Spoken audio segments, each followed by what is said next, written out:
Donc, bonjour mes amis, et on se continue notre évangile de Luc, chapitre 11, et on est au verset 42 aujourd'hui, et Jésus est en train de parler à un pharisien en englobant tous les pharisiens. Donc, on va continuer ça aujourd'hui. Notre bon Père du ciel, dirige-nous encore aujourd'hui. Donne-nous de bien comprendre qu'il n'y a aucune pratique religieuse, de quelque mouvement religieux que ce soit, qui peut purifier l'intérieur. Il y a juste un être qui peut purifier l'intérieur, et c'est Jésus. Ceux qui essaient de se purifier eux-mêmes par une pratique religieuse quelconque, Jésus les condamne. Parce que si je me fie à ma religion pour être sauvé, je ne me fie pas à Jésus. Si je me fie à ma religion et à Jésus, je suis en train de diminuer l'œuvre de ton Fils Jésus. Aide-nous à bien comprendre que les religions de ce monde sont vaines et qu'on doit se tourner vers la seule personne de Jésus, ton Fils. Amen. Ce que nous avons vu hier, dans cette partie de Luc, Jésus condamne Israël, et là, il va condamner Israël en condamnant les pharisiens, les scribes, les docteurs de la loi. Si les religieux ne comprennent pas la vérité, ils ne peuvent pas l'enseigner. Comme Jésus a dit un jour à un autre chef religieux qui s'appelait Nicodème, « Nicodème, tu es le docteur d'Israël et tu ne sais pas ces choses. Comment peux-tu les enseigner si tu ne les connais pas? » Donc, ceux qui suivaient l'enseignement des pharisiens étaient dans le même pétrin que les pharisiens eux-mêmes. Donc, il ne faut pas mettre cet enseignement-là juste pour les pharisiens, mais Jésus, en condamnant les pharisiens, il condamne tous ceux qui suivent l'enseignement des pharisiens. Aussi en même temps. Hier, on a vu que Jésus était dans une maison, après avoir été invité, il est allé pour manger, et là, n'essayant pas d'enlever les mains, ça l'a mis très mal à l'aise le pharisien, parce qu'il croit que si tu manges sans t'être lavé, tu pêches, tu fais un péché. Et Jésus leur a dit, vous autres les pharisiens, vous mettez beaucoup d'emphase sur l'extérieur, ce qui est visible, ce qui est apparent, quand l'important, c'est de purifier l'intérieur. Malgré que vous paraissez beau à l'extérieur, vous êtes plein de méchanceté et de rapine à l'intérieur. Donc il dit, il faut que vous purifiez l'intérieur avant. Nous allons lire du verset 42 jusqu'à 44, pour le moment. Mais malheur à vous, pharisiens, parce que vous payez la dîme de la menthe, de la rue et de toutes les herbes, et que vous négligez la justice et l'amour de Dieu. C'est là ce qu'il fallait pratiquer, sans omettre les autres choses. Malheur à vous, pharisiens, parce que vous aimez les premiers sièges dans les synagogues et les salutations dans les places publiques.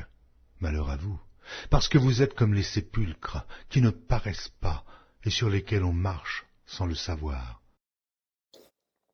Donc ici, on a les premiers trois malheurs. Jésus dit à ces hommes et ceux qui suivent cet enseignement-là, « Malheur à vous ». Le mot « malheur » veut dire la condamnation. « Malheur à vous, pharisiens ». Parce que vous travaillez sur l'extérieur au lieu de travailler sur l'intérieur. Qu'est-ce qu'il faisait? Il dit, vous payez la dîme de la menthe, de la rue et de toutes les herbes. Donc, vous mettez en pratique les plus petits commandements de la loi et de vos traditions. Parce que la loi disait que tu devais donner la dîme de tous tes biens. 10%. C'était la loi juive dans l'Ancien Testament. Je n'ai pas le temps, ce n'est pas la place pour justifier tout cela ou de vous expliquer tout cela. Mais c'est une pratique religieuse. Dieu avait demandé de donner la dîme de tout leur revenu pour faire vivre le temple et ceux qui travaillaient dans le temple. Vous savez comme moi que Dieu n'a pas besoin de menthe, puis il ne mange pas de l'herbe, aucune herbe fine. Non, Dieu n'a pas besoin de ça. Mais ceux qui travaillaient dans le temple pour servir Dieu, pour le service de louange, d'adoration pour Dieu, eh bien, les autres, il n'y avait pas de travail à l'extérieur du temple. Donc, les gens, en donnant 10% de leur bien matériel, ben, les gens qui travaillaient à l'intérieur du temple avaient de quoi se nourrir et de s'habiller, etc. Donc, il dit, vous vous efforcez de faire... C'est Dieu qui l'avait demandé. Mais les autres, ils le pratiquaient pour se purifier, pour être acceptable aux yeux de Dieu. Et ça ne marchait pas, là. Mais vous avez négligé la justice et l'amour de Dieu. C'est là ce qu'il fallait pratiquer. Donc là, il revient à ce qu'il avait dit hier. Vous mettez de l'emphase sur l'extérieur, vous vous croyez correct, vous voulez que tout le monde pense que vous êtes correct parce que vous pratiquez la dîme, vous arrivez avec vos petits paquets d'herbes fines, de la dîme de la rue, de la menthe, et toutes ces petites fines. Le moindre, vous le payez, vous le faites. Vous croyez que vous êtes correct en faisant ça? Il dit, mais vous avez négligé l'intérieur, le plus important, la justice de Dieu et l'amour de Dieu. Vous avez oublié. Vous avez oublié Dieu dans tout ça. Vous avez oublié que Dieu veut qu'on soit juste à l'intérieur. Dieu veut qu'on l'aime, lui, en premier et son prochain. Vous avez oublié le plus important qui est l'intérieur. Parce que tu n'as pas besoin de rien d'extérieur pour pratiquer la justice et l'amour de Dieu. Tu peux le faire sans l'extérieur, sans de choses extérieures. Mais Jésus dit, c'est ça que tu aurais dû faire en premier. Il fallait que tu donnes aussi ta dîme. Oui, la dîme aussi de la menthe. Oui, il fallait que tu le fasses. Mais pas au détriment de la justice et de l'amour de Dieu. Eux autres, ce qui mettait l'emphase des pharisiens, c'est sur l'extérieur. Je me souviens quand je pratiquais une religion, j'allais à l'église le dimanche, puis pendant que j'étais à genoux dans mon banc, je pensais en mal. Je pouvais penser en mal du voisin, des gens. Dans ma tête, je pouvais dire, y a-tu de l'air fou? Avec son chapeau. Mais j'étais à l'église, je pratiquais ma religion. Pour les gens extérieurs, François, c'était un bon petit gars. Et pourtant, pendant que j'étais là, je pratiquais pas, je négligeais la justice et l'amour de Dieu. C'est ça que Jésus a dit aux pharisiens à plusieurs reprises. Vous priez pour être vus, vous donnez pour être vus, vous voulez être vus. Vous faites les choses pour que les hommes vous voient. Ou, même, je dirais encore plus, vous faites ça pour être vu de Dieu, pour montrer à Dieu que vous êtes bon. Mais Dieu connaît le cœur. Il dit, vous avez négligé la justice et l'amour de Dieu. Il dit, vous devez pratiquer la loi, je l'ai demandé. Mais vous devez pas négliger la justice et l'amour de Dieu. Verset 43, il dit, malheur à vous, pharisiens, parce que vous aimez les premiers sièges dans les synagogues et les salutations dans les places publiques. Vous pratiquez les choses pour être vus. Vous voulez être vus. Vous voulez être salués. Vous voulez passer pour les meilleurs. Vous voulez être honoré de tous les gens. Vous voulez être glorifié par les gens. Vous voulez qu'on vous dise, « Oh, es-tu un bon gars? C'est-tu une bonne personne, ce gars-là? Ah, as-tu vu, lui, il aime vraiment Dieu. As-tu vu comment il pratique bien sa religion? » Hein, les religieux aiment se faire dire par les gens extérieurs. Aiment que les gens extérieurs de les voient pratiquer. Hein, on les voit, même aujourd'hui, ils pratiquent leur religion sur la grande rue. Ils se mettent dans les parcs publics que tout le monde les voit quand ils pratiquent leur religion. Quand Jésus lui dit, rentre dans ta chambre, tu seul avec ton Père, qui voit dans le secret. Les religieux, ils mettent très d'emphase sur l'extérieur, parce que l'extérieur peut être vu par les gens autour d'eux, et ils veulent que les gens applaudissent leur performance religieuse. Vous aimez avoir les premières places dans les synagogues. Dans les églises, qu'on dirait aujourd'hui. Les synagogues, c'était la place où les Juifs se rassemblaient le dimanche pour lire, prier, chanter. Ils aimaient être en première place pour que tout le monde les voie. Puis il dit au verset 44, « Malheur à vous, parce que vous êtes comme les sépulcres qui ne paraissent pas et sur lesquels on marche sans le savoir. » Donc il dit, vous êtes des sépulcres qu'on ne voit pas. On marche dessus, mais on ne sait pas qu'on marche sur quelque chose de mort, quelque chose d'impur, quelque chose qui sent mauvais, quelque chose qu'on ne voudrait pas toucher. Mais surtout chez les Juifs, tu ne pouvais pas toucher. Nous, on peut aller au cimetière, dans notre mouvement religieux, dans nos pensées. Aujourd'hui, en tout cas, nous, au Québec, on peut aller au cimetière, puis on peut toucher aux pierres tombales, puis on n'a pas l'impression qu'on va devenir impur. On peut marcher sur le bord de la tombe, aller mettre des fleurs sur le bord de la tombe, et on ne se sent pas impur. Mais chez les Juifs, tu restes loin, tu te manchais, pour d'être bien certain que tu ne marches pas sur la tombe pour ne pas devenir impur, parce qu'il y avait quelque chose d'impur à terre. Il dit, vous autres, les pharisiens, vous êtes comme des sépulcres qu'on ne voit pas. Mais il dit, vous êtes impurs. Vous êtes impurs, vous êtes comme des sépulcres. On marche sur des sépultures spirituelles. Vous êtes mauvais, vous sentez mauvais, vous êtes remplis de rapine et de méchanceté. Il dit, à l'extérieur, vous paraissez beau comme un sépulcre qu'on ne voit pas. On marche dessus sans s'en rendre compte, on ne le voit pas. Je ne sais pas si la pelouse a repoussé par-dessus, on ne le voit pas. Mais il dit, en dessous de la pelouse, il y a un mort. Fait qu'il est en train de dire, toi, à l'extérieur, tu parais bien, mais à l'intérieur, t'es comme un sépulcre, t'es pourri. C'est la mort que là. Ça sent mauvais, là. Il n'y a pas de vie, là. Vous savez, c'est des paroles, on pourrait dire, dures.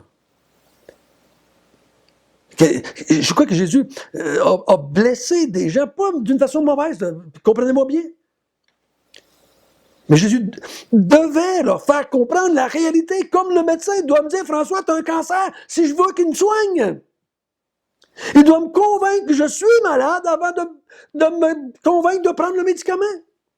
Eux autres ne veulent pas de Jésus parce qu'ils ne croient pas qu'ils sont des sépulcres blanchis. Ils ne croient pas qu'ils sont pleins de rapine et de méchanceté. Ils ne croient pas qu'ils sont mauvais.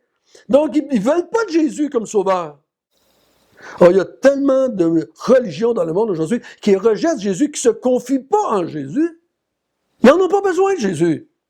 Oh, quelquefois, ils vont leur demander un peu d'aide, mais en général, ils sont capables de performer, de devenir meilleurs par leur pratique religieuse. Des meilleures personnes. On va faire une meilleure société en pratiquant une religion. C'est pas vrai. C'est pas ce que Jésus a enseigné. Jésus dit, si tu veux devenir une meilleure personne, viens me voir, moi. Moi, je veux te rendre meilleur. Moi, je peux faire de toi quelque chose qui ne serait pas un sépulcre. Moi, je peux purifier ton intérieur. Mets-tu de l'emphase sur la pratique? Faites attention. Là, maintenant, je m'adresse à ceux qui sont dans les églises évangéliques.